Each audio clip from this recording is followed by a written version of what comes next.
Durablement Vôtre, l'entretien quotidien avec des femmes et des hommes de Lorraine et d'ailleurs, engagés dans une démarche de développement durable dans la sphère écologique, économique ou sociale. Lorsque parfois leur action se situe à l'intersection des trois sphères, elle ou il nous ouvre alors la voie d'un autre monde possible, vivant, viable et vivable. Durablement Vôtre, en partenariat avec les radios associatives de Lorraine. Aujourd'hui, nous évoquerons le lien entre notre mode alimentaire et les paysages. Le 6 octobre 2017 se déroulait à la Cité des Paysages, sur la colline de Sion, en Meurthe-et-Moselle, une journée intitulée « Se nourrir des paysages ». Éric Mutschler, Durablement Vôtre.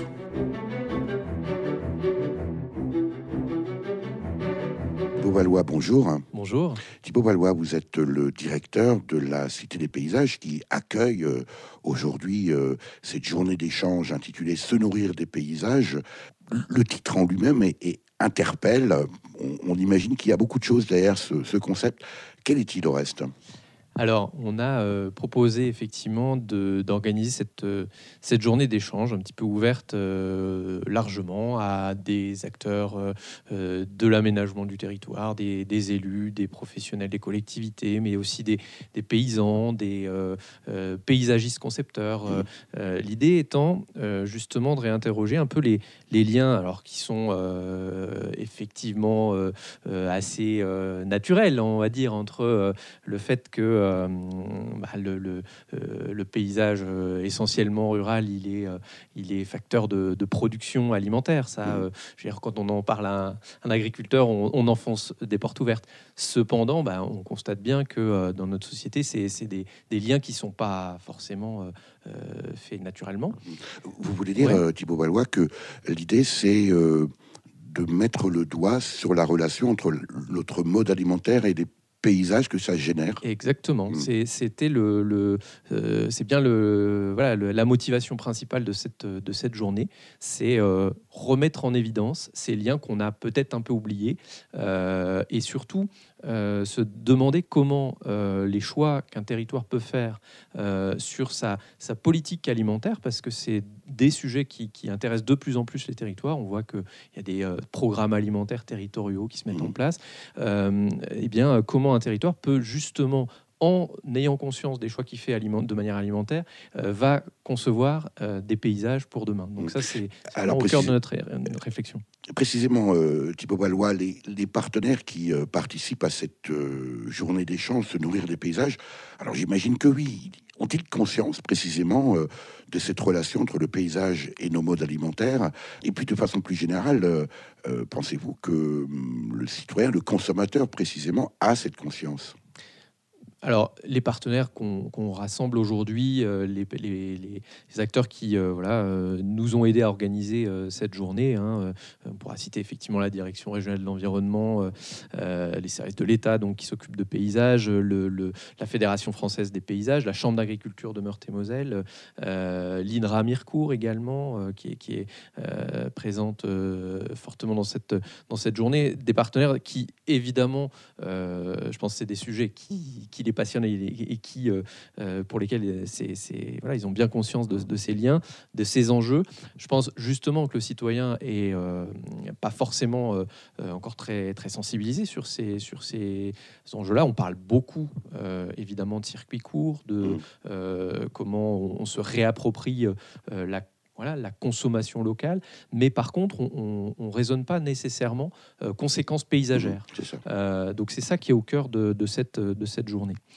Avec la mise en valeur quand même de nombreuses initiatives. On s'est résolument inscrit dans la région Grand Est. On a été chercher plusieurs témoins d'horizons différents. On accueille aujourd'hui le parc naturel régional des Ballons des Vosges qui justement s'est questionné sur à travers l'enjeu de réouverture des paysages, comment on maintient moyens des activités d'élevage sur ce secteur, la création récente, il y a 2-3 ans, d'un fromage cœur de massif. Donc c'est une belle initiative qu'on a eu envie de mettre en évidence. Il y en a plein d'autres, je ne vais pas toutes les citer, mais Une journée riche, voilà, qui s'annonce. Thibaut Ballois, on comprend bien que le paysage, encore une fois, est une relation directe avec notre mode alimentaire. Pour autant, on a peut-être plus tendance à considérer le paysage comme un résultat de ce mode alimentaire, plutôt que l'inverse. Est-ce qu'on peut imaginer, et peut-être que c'est aussi une piste de réflexion de cette journée d'échange aujourd'hui à la Cité des Paysages, est-ce qu'on peut imaginer l'inverse, c'est-à-dire qu'on parte d'abord de quel paysage voulons-nous, pour ensuite déterminer précisément l'aménagement du territoire? Oui, c'est un peu d'ailleurs le risque qu'on prend aujourd'hui d'accompagner les personnes qui ont souhaité participer à cette rencontre dans cette réflexion-là.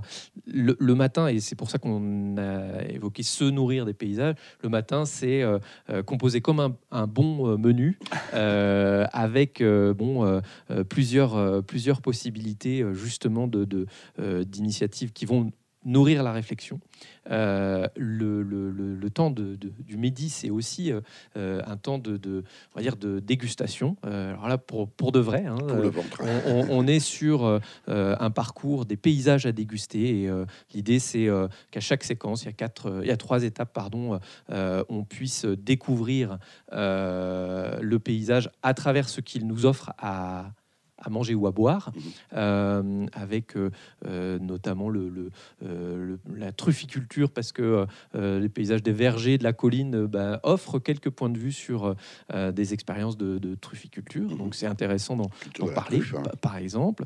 Mais alors, pour répondre à votre question, l'après-midi, on est, après s'être bien nourri, bien restauré, on est bien sur justement quel paysage souhaitons-nous pour demain, et quel choix on va faire par rapport effectivement au mode de production, au mode de consommation qu'on va pouvoir impulser sur un territoire pour construire ce paysage. Et ça, sur cette réflexion-là, on est accompagné par un groupe d'étudiants de plusieurs horizons, notamment des paysagistes, de l'école de Roville-aux-Chênes et puis d'autres de l'école nationale de Versailles, qui sont là depuis 24 heures à préparer ces ateliers de l'après-midi et qui accompagnent donc cette réflexion. À l'ère de la mondialisation, Thibaut Ballois, est-ce que les acteurs locaux, que ce soit les paysans, les agriculteurs, les paysagistes, oui, des acteurs socio-économiques d'une façon générale, est-ce qu'ils ont encore la main sur le mode alimentaire et du coup sur le paysage? C'est sûr que reprendre la main sur ces questions, c'est un défi pour le citoyen. Il y a bien évidemment des principes de production à l'échelle mondiale dans lesquels, y compris le paysan du coin, est complètement impliqué. Voilà, avec parfois justement des non-choix ou des situations où on est obligé d'appliquer, de s'inscrire dans le système. Cela dit, je pense qu'on a un mouvement de fond aussi qui vient d'ailleurs du citoyen et des consommateurs, des attentes beaucoup plus fortes pour, je le disais tout à l'heure, pour consommer localement, pour savoir d'où vient ce que je mets dans mon assiette, et d'avoir une relation peut-être plus de privilégiés. Évidemment, on parle beaucoup de proximité, mais au moins d'interconnaissance. Pour moi, ça passe nécessairement, ça n'exclut pas le monde dans lequel on est. D'ailleurs, dans les témoignages de la matinée, on a souhaité aussi que soient présents des acteurs de la grande distribution, que soient présents, il y a par exemple représentant de Nestlé Waters, qui est aussi très en pointe sur comment on aménage les paysages, notamment dans les Vosges, notamment dans les Vosges, autour de Vittel, comment on va faire en sorte que maîtriser la qualité évidemment des captages d'eau par un paysage adapté à la qualité des eaux qui vont pouvoir être en résulté. Mais moi, je me dis, bon, on n'exclut personne. Au contraire, c'est bien en mettant en lien les gens et en se mettant tous autour de la table pour rechercher des solutions qu'on peut quand même trouver quelques pistes intéressantes. Quelles sont les attentes en 2 mots, Thibaut Ballois, d'une telle journée ? Alors, pour nous, conseil départemental, Cité des paysages, il y a bien l'idée qu'on ait un temps fort de mise en réseau d'un certain nombre d'acteurs qui n'ont pas forcément l'habitude de causer ensemble. Donc ça, c'est de se mettre autour de la table. Voilà, donc ça, c'est le premier point. Ensuite, ça fait écho pour nous à tout un programme d'années. Notre saison 2017, elle était sur justement les liens paysage et alimentation. Il y a des programmes pédagogiques pour les scolaires qui ont été mis en place. Il y a des choses de cet ordre-là, plus de l'ordre du rendez-vous professionnel. Il y a des rendez-vous grand public. Voilà, donc tout ça fait écho à cette thématique de saison. Le paysage changeur. Qui dit que, il y a 2 choses l'une. L'autre, c'est le soleil. Les pauvres, les travailleurs, eux, ils ne voient pas ces choses. Leur soleil, c'est la soif, la poussière, la sueur, le goudron. Et quand ils travaillent en plein soleil, leur travail leur cache le soleil. Leur soleil, c'est l'insolation. Et le clair de lune pour les travailleurs de nuit, c'est la bronchite, la pharmacie, les emmerdements, les ennuis. Puis quand le travailleur s'endort, il est bercé par l'insomnie. Et quand son réveil le réveille, il trouve chaque jour là devant son lit la sale gueule du travail qui ricane et puis qui se fout de lui. Alors il se lève et puis il se lave. Et puis il sort à moitié réveillé, à moitié endormi. Qu'il traverse la rue à moitié réveillé, à moitié endormi. Et puis il prend l'autobus. Et l'autobus, le chauffeur, le receveur et tous les travailleurs à moitié réveillés, à moitié endormis. Tout cela, il traverse le paysage figé entre le petit jour et la nuit. Le paysage de briques, de fenêtres, un courant d'air de corridor. Le paysage éclipse, le paysage prison, le paysage sans air, sans rire, sans lumière ni saison. Le paysage glacé des cités ouvrières, glacé en plein été comme au cœur de l'hiver. Le paysage éteint, le paysage sans rien, le paysage exploité, infamé, dévoré, escamoté. Le paysage charbon, le paysage poussière, le paysage cambouis, le paysage mâche-fer, le paysage châtré, gommé, relégué, rejeté dans l'ombre, dans la grande ombre, l'ombre du capital, l'ombre du profit. Et sur ce paysage, parfois, un astre lui, mais un seul, le faux soleil. Allez, Saint-Étienne, tout le monde.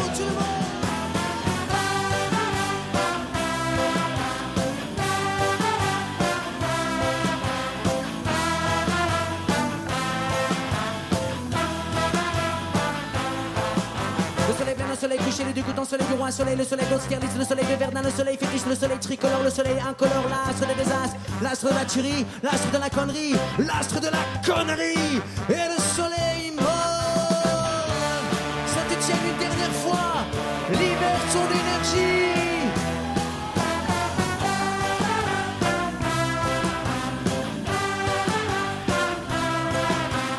Durablement vôtre, Éric Mutschler.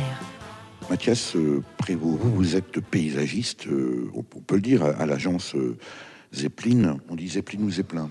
Comme vous voulez. Alors on dit Zeppelin. Une agence paysagiste parisienne, avec une antenne notamment à Metz, mais également ailleurs. Tout d'abord, bonjour. Bonjour. Alors vous êtes ici en charge du workshop étudiant. Et vous allez nous expliquer en quoi consiste ce workshop à l'occasion de ces rencontres Se nourrir des paysages ici sur la colline de Sion. Mathias Prévost. Donc ce workshop est un travail qui est mené en parallèle de cette journée de la Cité des paysages. C'est un regroupement d'étudiants venant de l'ENSP, donc l'École nationale supérieure des paysages de Versailles. Je vais vous demander de redire. Ouais. L'école de Reville-aux-Chênes ainsi que les agronomes de Nancy. De l'École nationale supérieure d'agronomie et d'industrie alimentaire. Voilà.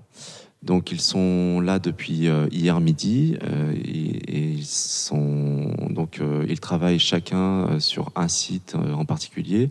Donc il y a le site d'Ognéville, une petite commune rurale pas très loin de la colline. On connaît bien durablement votre. L'intercommunalité du Pays de Colombey, Sud-Toulois.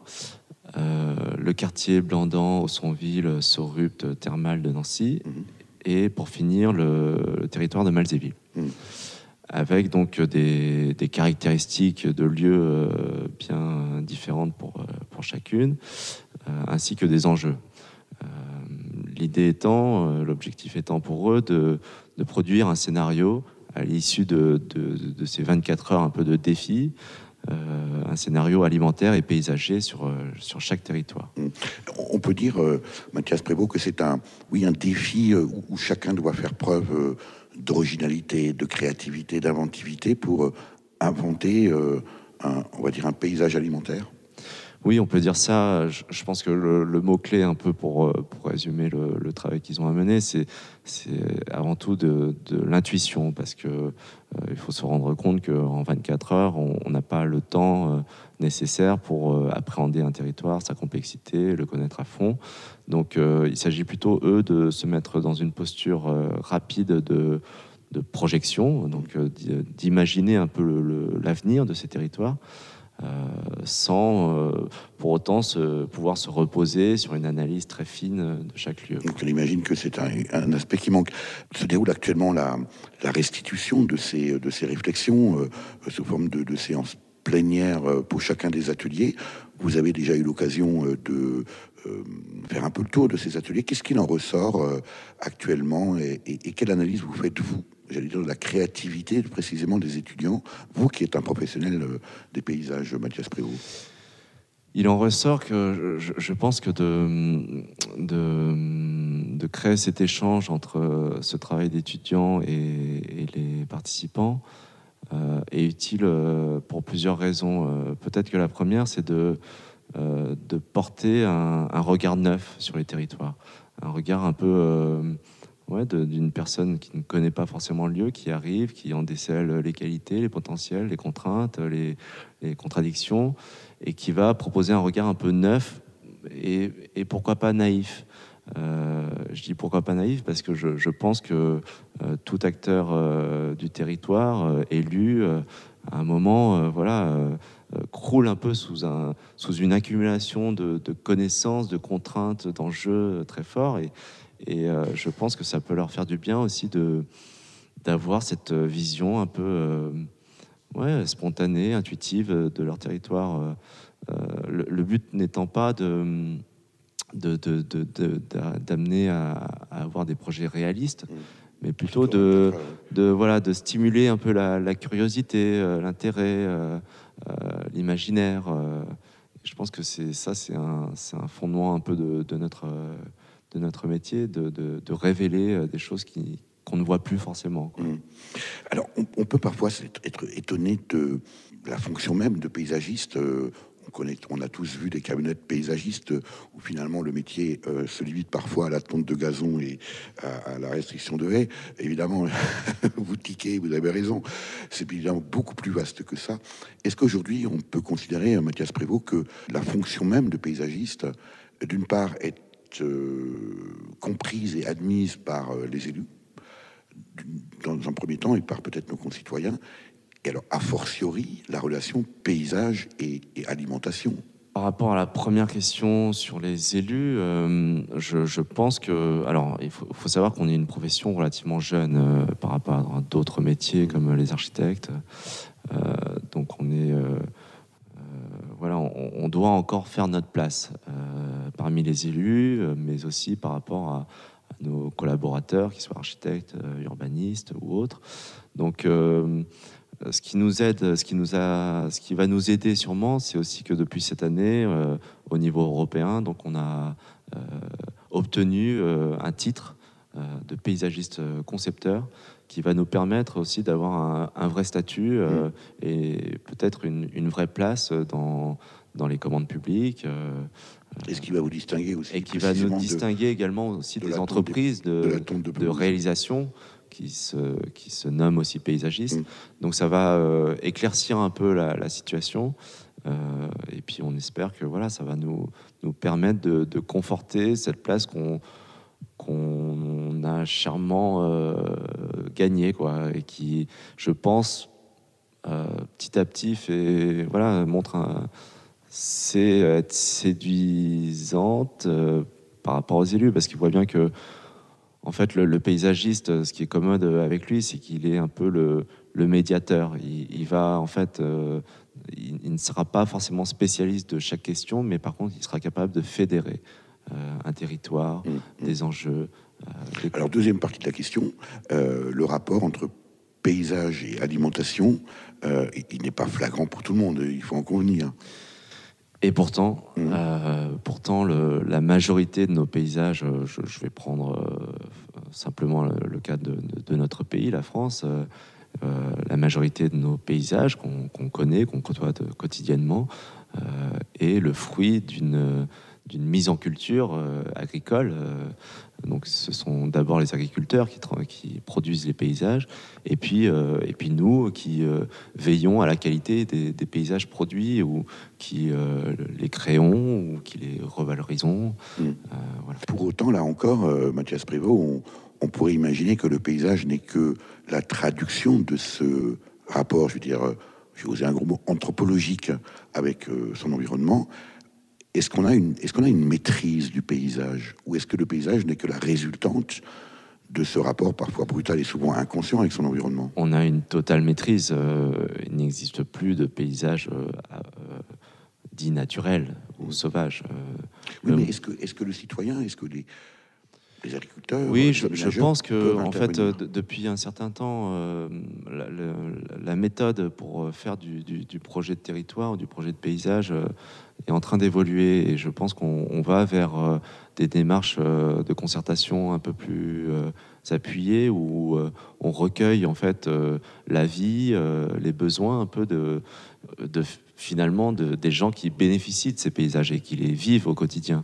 Donc c'est des démarches qui sont de plus en plus demandées et initiées dans la commande publique, et je pense que c'est bien par rapport au lien qui peut exister entre la société et son territoire. Les étudiants qui ont participé ici pendant 2 jours à ce workshop à l'occasion des Journées des Champs, se nourrir des paysages sur la colline de Sion, Mathias Prévost, sont tous destinés à devenir des paysagistes? Oui, ils sont tous destinés à être paysagistes, mais pas forcément dans le même type de projet. C'est ce qui est plutôt commode dans notre formation, c'est qu'on peut être amené à travailler aussi bien dans la maîtrise d'ouvrage que dans la maîtrise d'œuvre. On peut faire des projets conséquents comme des petits projets. On peut faire du particulier comme du public. On peut être dans l'artistique comme dans des projets plus, écologiques. Ou le paysage, comme je vous le disais tout à l'heure, est une médiation. Donc il ouvre des portes, et à chacun de choisir sa porte. Un mot de présentation de votre agence. Alors moi j'ai dit Zeppelin, Mathias Prévost. Oui, vous pouvez, comme vous pouvez dire Zeppelin, peu importe. Donc nous sommes une coopérative. Donc ça c'est assez important, parce qu'on tient à ce fonctionnement horizontal. Ce modèle un peu d'entreprise. Donc nous sommes une coopérative sur 4 antennes différentes, Paris, Metz, Albert en Picardie et Bruxelles. Et on travaille essentiellement dans l'espace public, sur du marché public, à travers des missions très diversifiées qui vont de l'étude préopérationnelle à de la maîtrise d'œuvre dans des contextes urbains comme dans des contextes naturels. Et on fait également des petits projets qu'on appelle participatifs, où là on implique donc les usagers de A à Z dans le projet. Donc ça va de la conception à la réalisation. Merci beaucoup, Mathias Prévost. Merci. Avec la mer du Nord pour dernier terrain vague, et des vagues de dunes pour arrêter les vagues, et de vagues rochers que les marées dépassent et qui ont à jamais le cœur à marée basse, avec infiniment de brumes à venir, avec le vent de l'Est, écoutez-le tenir le plat pays qui est le mien, avec des cathédrales pour unique montagne et de noirs clochers comme mâts de cocagne, où des diables en pierre décrochent les nuages avec le fil des jours pour unique voyage, et des chemins de pluie pour unique bonsoir. Avec le vent d'ouest, écoutez le vouloir, le plat pays qui est le mien,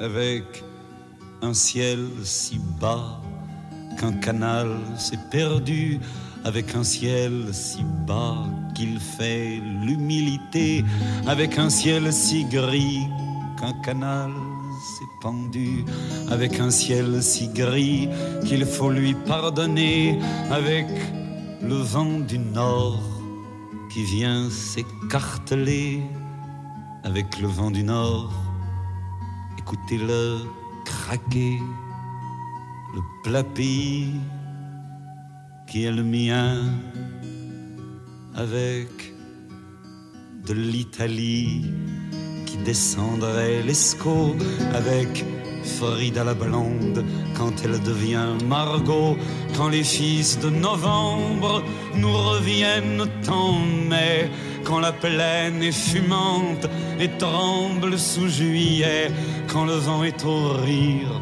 quand le vent est au blé, quand le vent est au sud, écoutez-le chanter, le plat pays qui est le mien.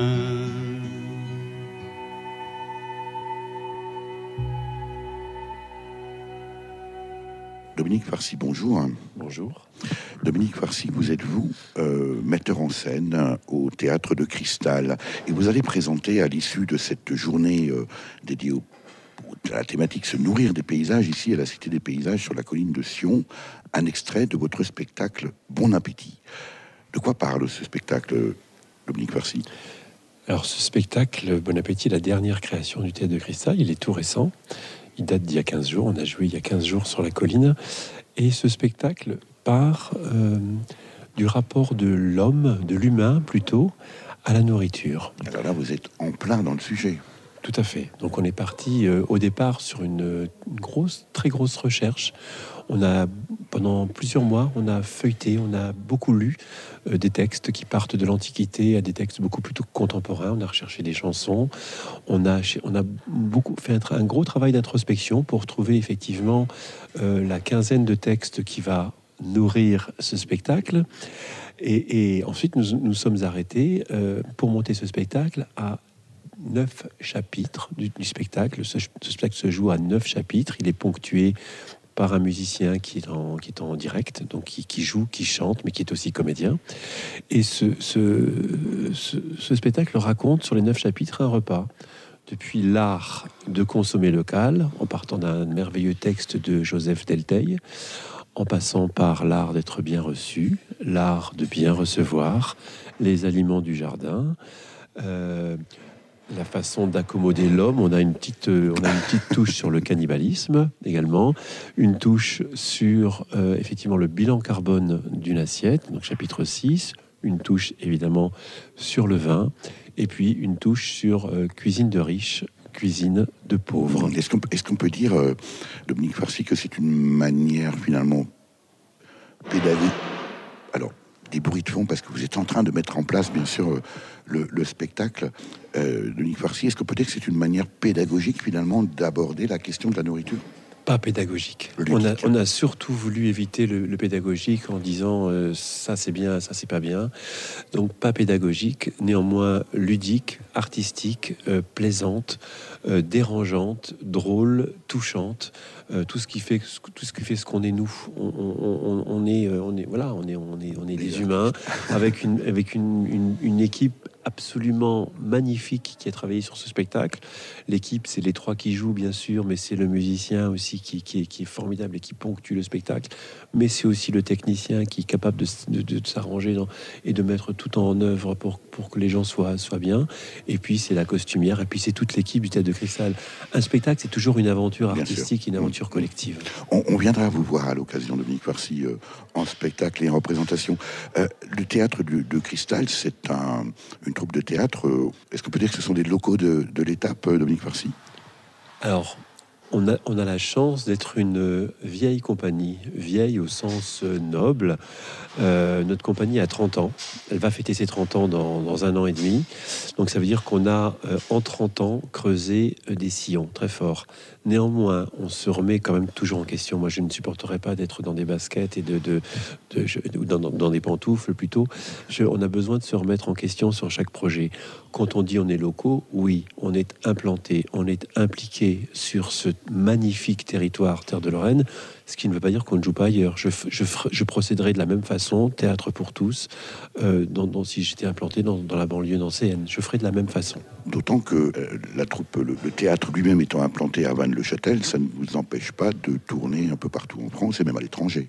On tourne un peu partout. On a cette chance-là de beaucoup tourner pour les lycées, pour les collèges, pour les petites salles, pour les grandes salles, pour les petites salles d'abord.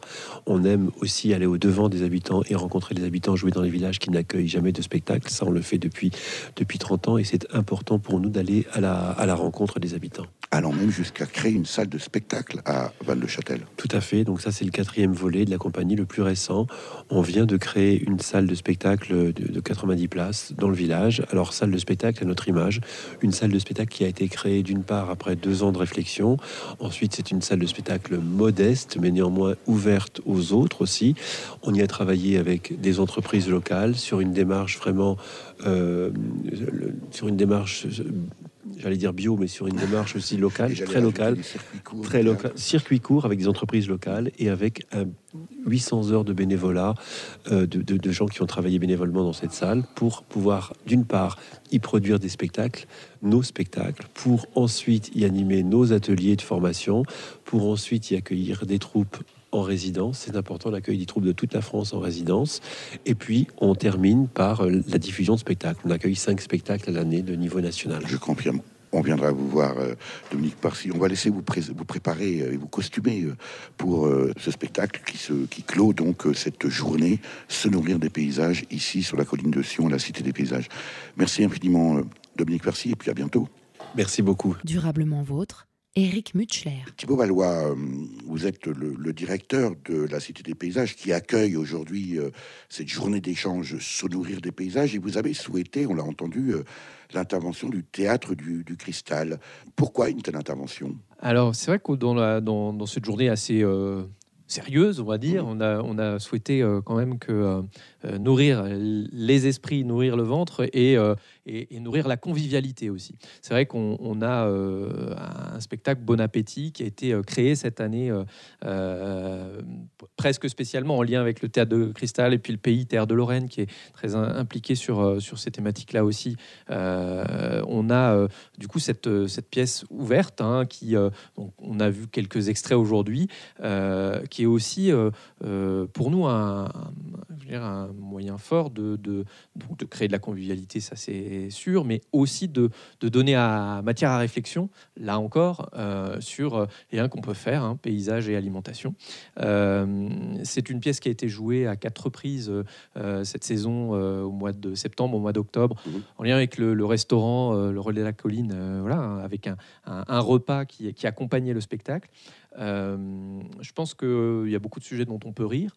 Il y a aussi quelques petites séquences un petit peu plus, pas dramatiques, mais en tout cas qui posent, qui interpellent, qui posent pas mal de questions, notamment comment justement les personnes peut-être les plus défavorisées, les plus en difficulté financièrement, socialement, peuvent aussi se nourrir correctement, dans de bonnes conditions.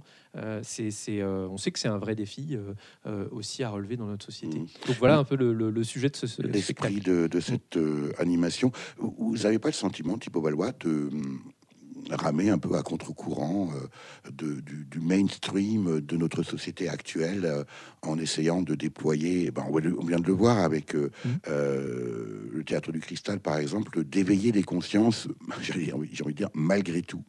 Malgré tout. Contre-courant, je pense pas, parce que moi, j'ai vraiment le sentiment que de plus en plus d'acteurs se mobilisent autour des enjeux d'une alimentation durable.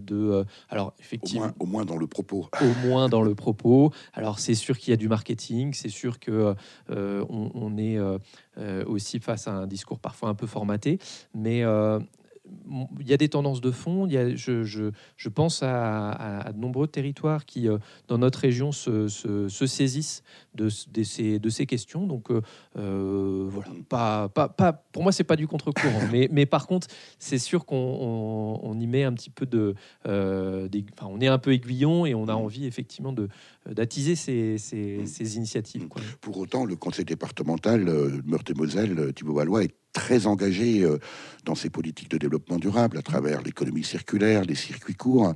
Comment expliquez-vous que dans le paysage actuel, le conseil départemental de Meurthe-et-Moselle soit, j'ai envie de dire, à ce point à la pointe dans cette démarche-là? C'est vrai qu'il y a eu des engagements forts pris, notamment par rapport à l'approvisionnement circuit court de proximité dans les collèges, dans les restaurations scolaires.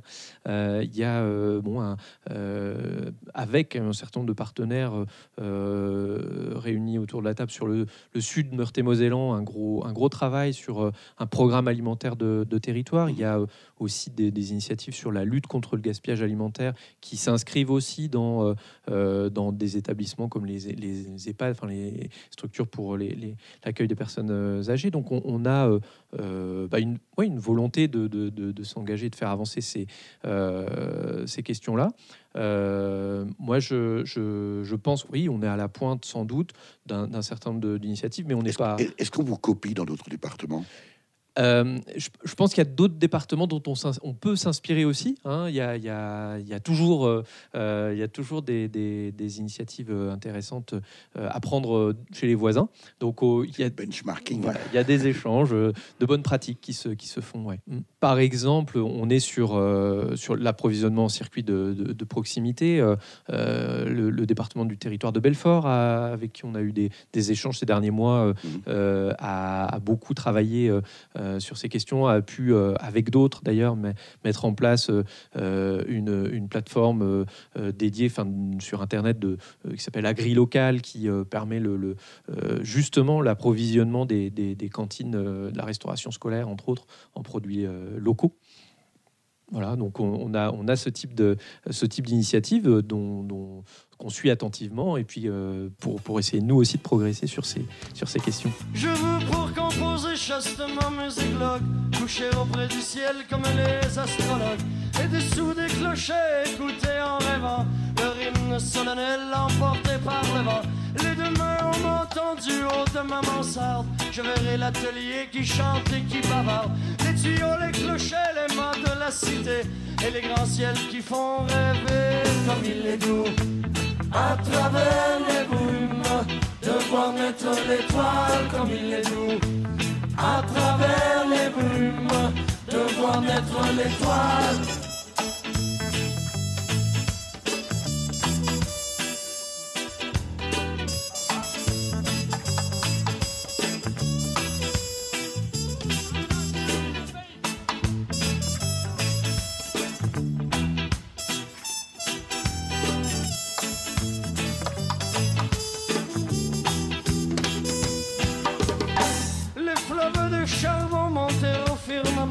Et la lune versait son pâle enchantement.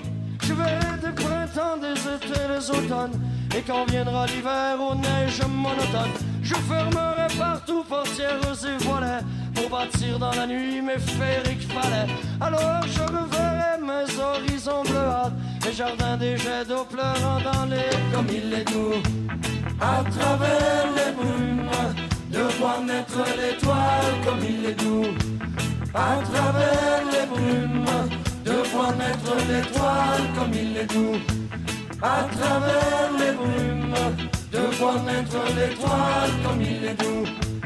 À travers les brumes, de voir naître l'étoile. bu xale bu génnee bëggoon ñu wax ak moom. delloo dafay foog ni àdduna bi dara taw ko. bu xale bu génnee bëggoon ñu wax ak moom. delloo dafay foog ni àdduna bi dara taw ko. bu man mi lee waaru naa. man mi lee jaaxle naa yaay. bu man mi lee waaru naa. man mi lee jaaxle naa yaay. boo xoolee àdduna bi ni mu taaroo. booba di nga xam ne buur bi yàlla moom mi kese la. nga xool àdduna bi ni mu taaroo. bu booba di nga xam ne buur bi yàlla dara taw ko.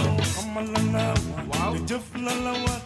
booba di nga xam ne buur bi yàlla moom mi kese la. biti di jëli Ramatumba lépp lu mu mën a doon.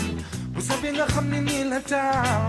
yaay di baay di lépp loo xam ne man na war naa ko mën a doon. adduna bi ay yow nii la taaroo. woo nii la taaroo. Nous sommes toujours à la Cité des Paysages qui accueille aujourd'hui, vendredi 6 octobre, une journée d'échange Se nourrir des paysages.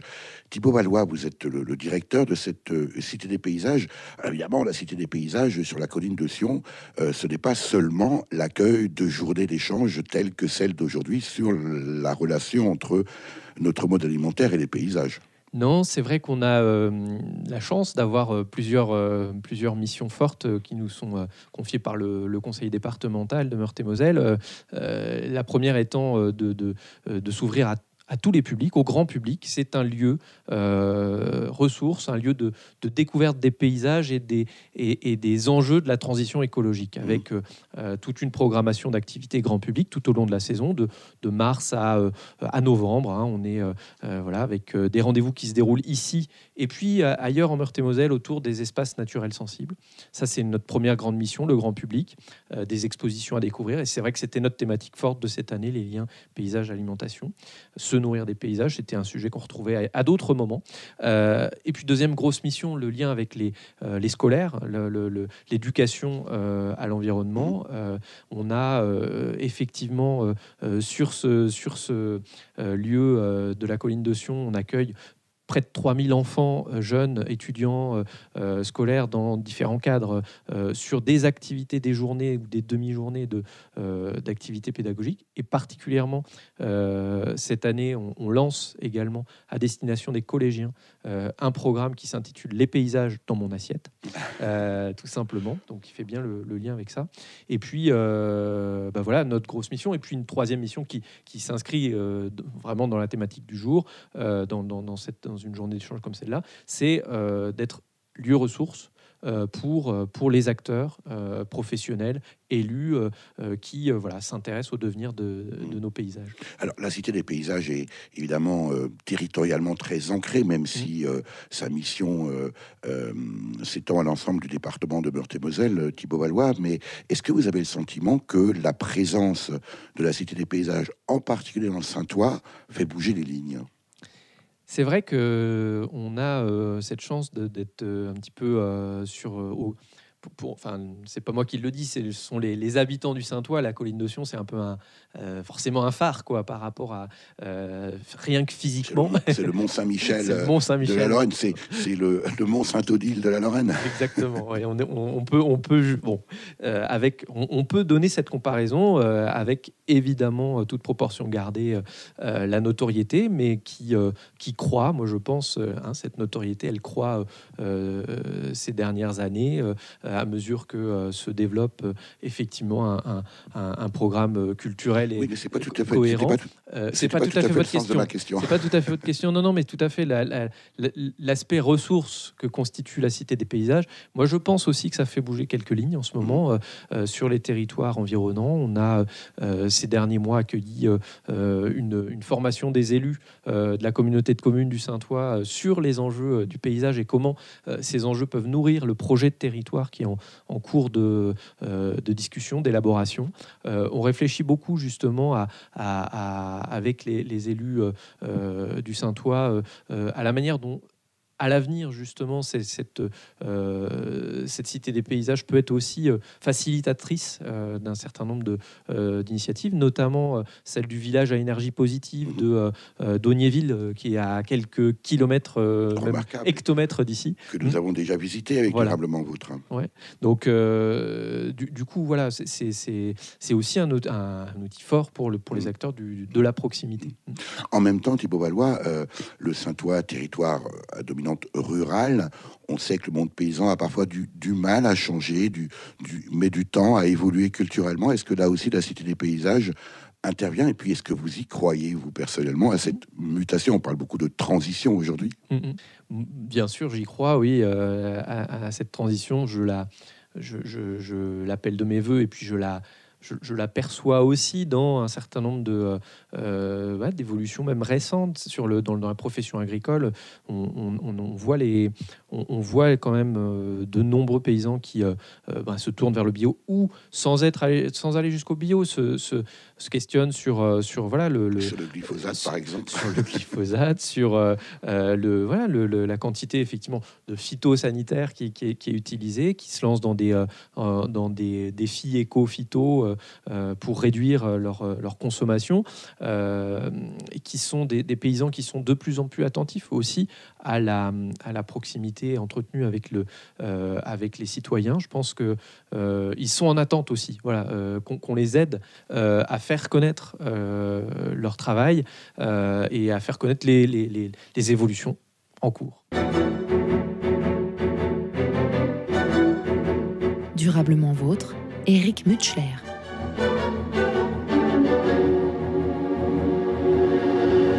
Thibaut Valois, directeur de la Cité des Paysages sur la colline de Sion, ici en Meurthe-et-Moselle, on arrive à la fin de cette journée d'échange sur le thème de se nourrir des paysages. Qu'est-ce que vous en retenez principalement ? Alors, c'est vrai qu'on a eu une très belle journée. On a rassemblé presque 130 participants sur toute la journée. C'est une première. En continu. Sur ce thème-là. Sur ce thème-là, voilà. C'est vrai que la journée des paysages, on en a organisé une première en 2015. On a le souhait d'assez régulièrement interpeller les acteurs qui se sentent concernés par le devenir des paysages, voilà, tous les 18 mois, 2 ans, à la Cité des Paysages, à une échelle régionale. Je pense qu'il y a d'autres départements qui sont sur les mêmes démarches, mais la région est intéressée, les services de l'État sont intéressés. Donc on va poursuivre les initiatives, sans doute sur d'autres thématiques, d'autres clés d'entrée. Mais pour ce qui est de se nourrir des paysages, c'était effectivement dans ce cadre-là une première. Bilan à chaud plutôt très très positif, de grandes. Moi j'ai eu des retours de plein de gens qui me disaient que les interventions du matin étaient très très riches, très très très intéressantes. Le temps d'échange animé par les étudiants, co-animé avec des paysagistes concepteurs pendant l'après-midi sur quel paysage pour demain, quel paysage alimentaire pour demain, à différentes échelles, un quartier de Nancy, une commune périurbaine de l'Aglo, Malzéville, un petit village du Saintois, Ognéville, et puis la communauté de communes du pays de Colombay. Voilà, c'était les 4 territoires de support expérimentaux. Évidemment, c'est très court, c'est un peu frustrant. On a 1h30 dans l'après-midi pour établir un scénario et puis essayer de l'éprouver. Mais c'était là aussi, on décentrait un peu les gens, on les mettait dans une posture peut-être inhabituelle pour le moins. Inhabituelle, voilà, où on les titillait un peu sur leur mode de comment dire, à la fois leurs implications professionnelles, puis du coup la manière dont ils pouvaient se projeter. Et je pense que ça a plutôt bien marché. On essaiera justement de réitérer. Alors justement, vous parliez de frustration, Thibaut Valois. Est-ce que ce n'est pas toujours un peu finalement ce petit arrière-goût qui reste à l'issue d'une telle journée intéressante et dense, de se dire bon voilà, on s'est mis autour de la table, on a d'abord bien mangé, on a beaucoup discuté, et après. Oui, après c'est sûr que la continuité c'est aussi se donner les moyens de toujours mettre en avant d'autres initiatives remarquables dans notre, à la fois la Meurthe-et-Moselle, mais encore une fois, moi je m'inscris, je souhaite qu'on s'inscrive dans une échelle régionale, mettre en réseau des acteurs qui se sentent concernés par le devenir des paysages, ceux qui peut-être sont les plus convaincus, mais aller chercher ceux qui le sont pas encore. On n'est pas tout seul, la Cité des paysages, pour proposer ce type de démarche. Il y a des réseaux, voilà, Citoyens et Territoires Grand Est, par exemple, qui animent ce type d'initiative aussi. On a d'autres partenaires, plutôt intercommunalités, qui peuvent se saisir de ces questions. Mais nous, on aura à cœur, en particulier en lien avec la Fédération française des paysagistes dans les mois qui viennent, de donner suite à cette journée à travers des visites d'expérience, des visites voilà, par exemple de fermes qui sont un petit peu en pointe sur ces sujets-là. Alors, justement, Thibaut Valois, on sait que l'agriculture biologique est évidemment une posture très favorable au paysage par ses pratiques, mais aussi même de façon générale à l'environnement. Le gouvernement actuel, la présidence Macron, annonce la suppression des aides au maintien de l'agriculture biologique. Est-ce que ce n'est pas en totale contradiction avec toute la thématique de cette journée ? Il y a sans doute des contradictions dans les politiques publiques, avec voilà, des choix budgétaires complexes en ce moment. Moi, je pense qu'il y a encore une fois la tendance de fond qui vient des consommateurs et qui vient aussi, enfin on le voit bien dans la profession agricole, il y a des choses qui bougent énormément. Justement, le taux de conversion, on le voit évoluer. On accueille d'ailleurs les 20 ans du groupement des agriculteurs bio de Meurthe-et-Moselle dans quelques jours. On a eu aussi voilà, des échanges avec eux. C'est vrai qu'il y a quelques points de contradiction, mais je ne désespère pas que ça puisse être résolu dans les années à venir. Pour en savoir plus sur cette journée Se nourrir des paysages, vous pouvez contacter la Cité des paysages via sa page internet à l'adresse www.citédespaysage.meurthe-et-moselle.fr. Vous avez pu écouter dans l'ordre Paysage changeur, un texte de Jacques Prévert, mis en musique et interprété ici par le groupe stéphanois Barrio Populo, paru sur son premier album Désordre, sorti en 2012. Le plat pays, Jacques Brel, bien sûr, sorti en 1962. Et enfin Paysage par le groupe québécois Les Colocs, paru sur l'album Suite 2116, sorti en 2001. À la technique et au montage, Véronique Olivier. Vous pouvez réécouter cette émission dès la semaine qui suit sa première diffusion sur le site www.durablementvôtre.fr.